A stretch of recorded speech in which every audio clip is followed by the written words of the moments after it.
From the 1011 Now streaming studio, this is The Night Beat.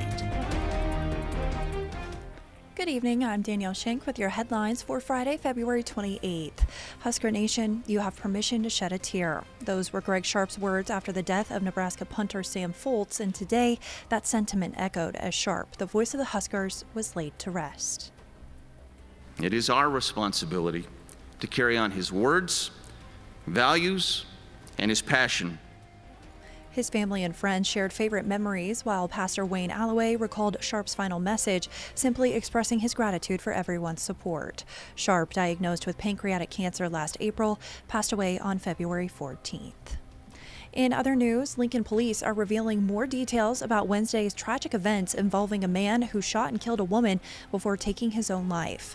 The shooter had a history of violent behavior with 3 protection orders filed against him in the past 6 years. His latest victim, 21-year-old Michelle Gonzalez, had just filed a protection order on the morning of the attack, but it was never served. The protection order was filed and it was granted. There is a gap in time that is very small.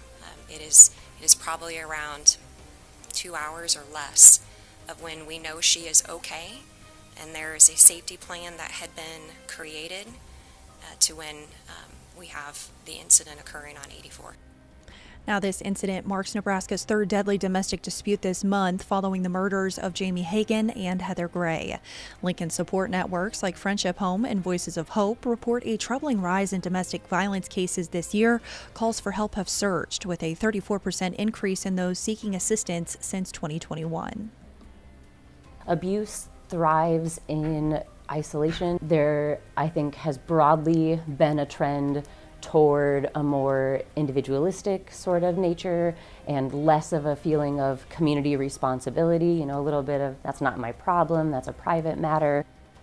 Now, resources are available on our website. And an update from Clay County, 39-year-old Toby Gray, accused of killing his wife Heather in Harvard before shooting himself, has died. Heather Gray had filed for divorce the day before and sought a restraining order to protect herself and their children.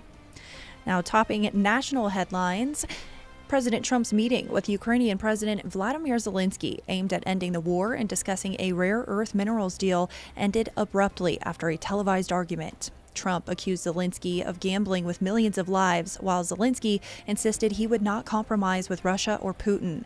The deal now sits in limbo. For one Ukrainian in Lincoln, the potential for World War III is becoming worrisome.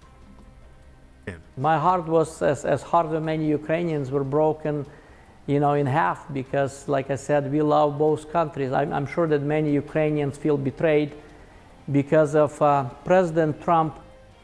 Former State Senator Tom Brewer, who has visited Ukraine 4 times since the war began, also expressed disappointment with today's meeting. I would question why J.D. Vance was even in the room. It served no purpose, except I think his comments is what provoked the confrontation. The only winner out of that mess today was Putin. Nebraska's federal delegation had mixed reactions. You can find their statements on our website. After days of firefighting, the Nebraska Forest Service reports state agencies were released from Custer County this morning, with crews expected to finish by tomorrow. The fires have burned over 6,000 acres, with more than 70% containment in both divisions. Lastly, the Lincoln Stars game against the Fargo Force airs tomorrow at 6 p.m. on METV Nebraska. With a 34-12 record and a playoff spot secured, the Stars face the reigning champions. The game is available in Lincoln, Kearney, and North Platte on Spectrum, Dish, DirecTV, Allo, and over the air. Just check your local listings. Rounding out your night beat is a check of the 7-day forecast.